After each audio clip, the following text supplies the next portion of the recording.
Hello friends, कैसे हो सारे। और मैं विक्रम। आज के वीडियोस में हम बात करेंगे एमपीजी के डाइट स्पेशल।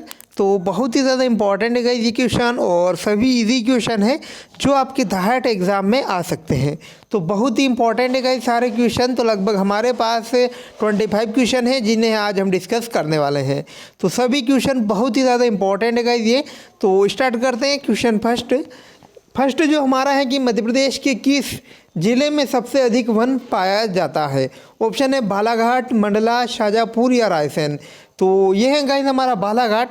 तो जो बालाघाट मध्य प्रदेश का वह जिला है जिसमें सबसे अधिक वन पाए जाते हैं, यानी कि सबसे अधिक फॉरेस्ट एरिया जो मध्य प्रदेश का है वह अधिकतम बालाघाट का है। ओके, नेक्स्ट क्वेश्चन हम बात करें। क्वेश्चन नंबर 2 कि ISO प्रमाण पत्र प्राप्त करने वाला मध्य प्रदेश का पहला रेलवे स्टेशन कौन सा है। तो ये भी इम्पोर्टेंट है गाइस। ये ऑप्शन है इटारसी रेलवे स्टेशन, सेकंड है ग्वालियर रेलवे स्टेशन, सी है खजुराहो स्टेशन, या डी जो है हबीबगंज रेलवे स्टेशन। तो ये भी इम्पोर्टेंट है गाइस कि मध्य प्रदेश का पहला ISO प्रमाणित जो रेलवे स्टेशन है वह हबीबगंज रेलवे स्टेशन भोपाल में स्थित है। तो इसके हबीबगंज रेलवे स्टेशन की हम बात करें तो हबीबगंज रेलवे स्टेशन भारतीय रेल का एक रेलवे स्टेशन है। यह भोपाल शहर में स्थित है और भोपाल शहर का दूसरा रेलवे स्टेशन है। यह भारत का एक ISO प्रमाणित निजी रेलवे स्टेशन है। तो इम्पोर्टेंट बात यह भी है कि ये एक निजी रेलवे स्टेशन है और भोपाल में यह स्थित है। नेक्स्ट हम बात करें कि निम्न में से किस शहर को सफ़ेद शेर की भूमि कहा जाता है। तो वाइट टाइगर की भूमि कौन से शहर को कहा जाता है। ऑप्शन है रीवा, सतना, झाबुआ या रायसेन। तो यहाँ आंसर रहेगा हमारा रीवा ए। तो इसके डिटेल में हम देखें कि सफ़ेद बाघ को महाराजा मार्तंड सिंह ने 27 मई 1951 को सीधी के बरगाड़ी के लिए स्थित क्षेत्र से पकड़ा था और बाद में जानवर को रीवा के गोविंदगढ़ पैलेस में लाया गया है, जहां से वह अगले दिन भाग निकला और फिर रीवा से लगभग 27 किलोमीटर दूर मुकुंदपुर क्षेत्र में पाया गया। तब यह मोहन 2 दशकों तक इस क्षेत्र में रहा और इसकी संतानें धीरे धीरे दुनिया के अन्य हिस्सों में फैल गई। तो इम्पोर्टेंट है जो सफ़ेद शेर है सबसे पहले रीवा में मिला और इस सफ़ेद शेर जो प्राप्त हुआ इसका नाम मोहन था। ओके, नेक्स्ट हम बात करें कि मध्य प्रदेश के किसे किलो का रत्न कहा जाता है। ऑप्शन है ग्वालियर, भोपाल, उज्जैन या शिवपुरी। तो ये रहेगा गाइस हमारा ग्वालियर। तो जो ग्वालियर का जो किला है राजा मानसिंह द्वारा बनाया गया है, तो उसे जो है कि मध्य प्रदेश का या भारत का किलो का रत्न या जिब्राल्टर ऑफ इंडिया भी उसे कहा जाता है। तो इम्पोर्टेंट है गाइस बहुत ही ज़्यादा। नेक्स्ट हम बात करें और ग्वालियर के किले की हम बात करें तो इसमें कई प्रसिद्ध चीज़ें हैं, जिसमें सास बहू मंदिर है, तेली का मंदिर है। तो ये भी इम्पोर्टेंट आपकी क्वेश्चन के तौर पर बन सकते हैं। नेक्स्ट हम बात करें कि मध्य प्रदेश में गोंड जनजाति मुख्य रूप से कहाँ पाई जाती है। ऑप्शन है इंदौर और चंबल क्षेत्र में, उज्जैन और मंदसौर जिले में, नर्मदा तट और सतपुड़ा पहाड़ी क्षेत्रों पर, या डी इनमें से कोई नहीं। तो ये रहेगा गाइस हमारा नर्मदा और सतपुड़ा पहाड़ी क्षेत्रों में। तो जो मध्य प्रदेश की गोंड जनजाति है गाइस ये मुख्य रूप से नर्मदा तट और सतपुड़ा पहाड़ी क्षेत्रों में पाए जाते हैं। जबकि हम बात करें चंबल क्षेत्र की तो इसमें सहरिया जो जनजाति हैं विशेष रूप से देखने को मिलती हैं, जिसमें के अंतर्गत श्योपुर हैं, शिवपुरी हैं, भिंड है, मुरैना है। तो जो मध्य प्रदेश के चंबल संभाग और ग्वालियर संभाग के जो ज़िले हैं उनमें मुख्य रूप से सहरिया जनजाति देखने को यहाँ मिलेगी। और उज्जैन और इंदौर जिलों के आसपास के ज़िलों की हम बात करें तो ये मुख्य रूप से भील जनजाति के लिए रहने का स्थान है। और नर्मदा तट और सतपुड़ा पहाड़ी क्षेत्र के जो इलाके हैं ये नर्मदा तट और सतपुड़ा पहाड़ी क्षेत्र जो कि गोंड जनजाति का निवास स्थल रही है। तो इम्पॉर्टेंट है, यहाँ तक आपको तीनों जो है ऑब्जेक्टिव क्लियर हो चुके होंगे। क्वेश्चन नंबर 6 हम देखें कि कपड़ों का शहर। तो कपड़ों का शहर मध्य प्रदेश का कौन सा है, तो ये हमें बताना है। ऑप्शन जो है हमारे पास उज्जैन, इटारसी, इंदौर या भोपाल। तो इसका आंसर रहेगा गाइस सी, इंदौर जो है उसे मध्य प्रदेश का कपड़ों का शहर के नाम से भी इसे जाना जाता है। नेक्स्ट हम बात करें क्वेश्चन नंबर 7, तो ये बहुत ही ज़्यादा इम्पोर्टेंट है जो है हमारा कि एशिया का पहला लेज़र किरण ऊर्जा अनुसंधान संस्थान मध्य प्रदेश के किस शहर में स्थित है। और इसके डिटेल में भी हम बात करेंगे। तो ऑप्शन है हमारे पास इंदौर, भोपाल, धार और जबलपुर। तो ये रहेगा हमारा इंदौर। तो अधिकतर गाइस हम देखें तो अधिकतर जो अनुसंधान संस्थान है जो मध्य प्रदेश के, वह जो इंदौर में ही स्थित है। तो इसके बारे में डिटेल में हम बात करें तो राजा रमन्ना प्रगति प्रौद्योगिकी केंद्र, जिसे RRCAT भी कहा जाता है, और मध्य प्रदेश के इंदौर के बाहरी हिस्से में सुख निवास गाँव के पास ये स्थित है। यह भारत सरकार के परमाणु ऊर्जा विभाग के अंतर्गत स्थापित एक अनुसंधान एवं विकास केंद्र का कार्य करता है। नेक्स्ट हम बात करें कि किस देश के किस राज्य को हृदय प्रदेश के नाम से जाना जाता है। ऑप्शन है राजस्थान, आंध्र प्रदेश, छत्तीसगढ़ और डी महाराष्ट्र, मध्य प्रदेश। तो यहाँ आंसर रहेगा हमारा मध्य प्रदेश। तो जो मध्य प्रदेश है गाइस, उसे देश का हृदय प्रदेश के नाम से भी जाना जाता है। तो मध्य प्रदेश की हम बात करें तो मध्य प्रदेश राज्य भारत का एक राज्य है जिसकी राजकीय राजधानी जो है भोपाल है, और इसे 1 नवंबर 2002 तक क्षेत्रफल के आधार पर ये भारत का सबसे बड़ा राज्य था। और मध्य प्रदेश की जो सीमा है 5 राज्यों को स्पर्श करती हैं। इसके उत्तर में जो है उत्तर प्रदेश, पूर्व में छत्तीसगढ़, दक्षिण में महाराष्ट्र, पश्चिम में गुजरात और उत्तर पश्चिम में राजस्थान स्थित है। नेक्स्ट हम बात करें कि मध्य प्रदेश का सबसे बड़ा कोयला क्षेत्र, तो बहुत इंपॉर्टेंट है ये। ऑप्शन है झाबुआ, सोहागपुर और बरलई, या डी इनमें से कोई नहीं।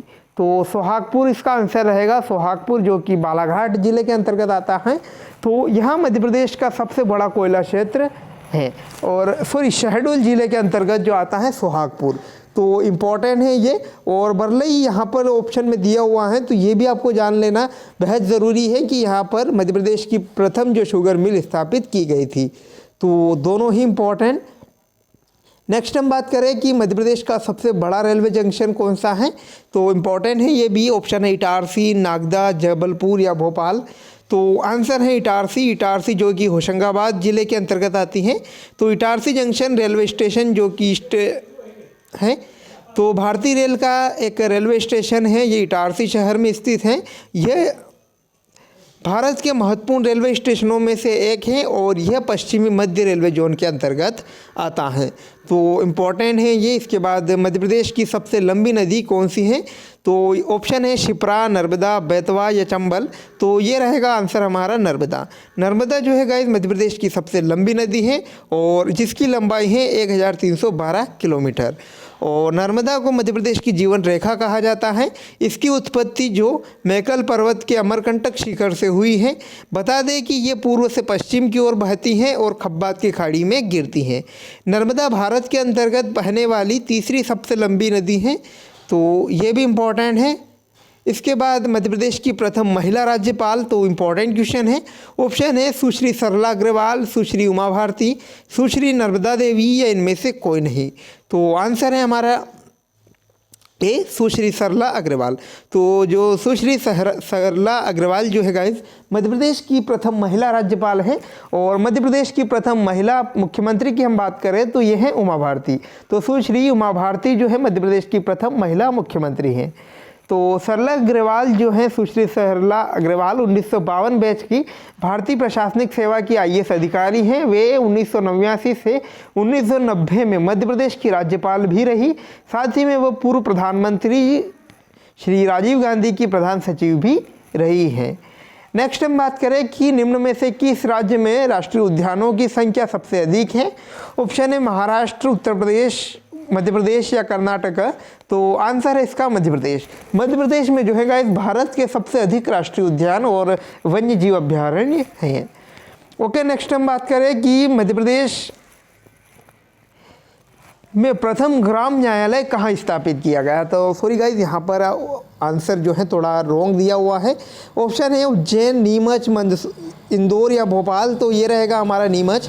नीमच के जो जावद तहसील के झांतला जो गांव है, उसमें जो है प्रथम मध्य प्रदेश का प्रथम ग्राम न्यायालय स्थापित किया गया था। तो इम्पॉर्टेंट है ये बहुत ही ज़्यादा। नेक्स्ट हम बात करें कि मध्य प्रदेश में लोकसभा व राज्यसभा सीटों का सही या क्षेत्र का सही क्रम क्या है। ऑप्शन ए 10 और 30, बी जो है 15 और 35, सी है 10 और 25, डी जो है 29 और 11। तो ये है 29 और 11। तो मध्य प्रदेश में जो लोकसभा की जो कुल सीटें हैं उनकी संख्या 29 है और राज्यसभा की जो कुल सीटें हैं उनकी संख्या है 11।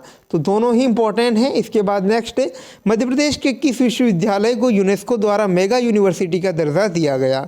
ऑप्शन है विक्रम यूनिवर्सिटी, देवी अहिल्याबाई विश्वविद्यालय, या राजा भोजमुक्त विश्वविद्यालय, या माखनलाल चतुर्वेदी विश्वविद्यालय।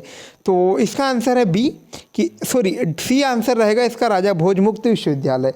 तो जो मध्य प्रदेश का एकमात्र ओपन यूनिवर्सिटी है राजा भोजमुक्त विश्वविद्यालय, इसे यूनेस्को द्वारा मेगा यूनिवर्सिटी का दर्जा दिया गया। तो इम्पॉर्टेंट है क्वेश्चन। और नेक्स्ट हम बात करें, डॉक्टर बाबा साहेब अम्बेडकर राष्ट्रीय सामाजिक विज्ञान संस्थान कहाँ स्थित है। तो ये भी हमारा इम्पॉर्टेंट क्वेश्चन है एक। ऑप्शन है जबलपुर, भोपाल, महू, अशोकनगर। तो ये है गाइज महू जो कि इंदौर की एक तहसील है।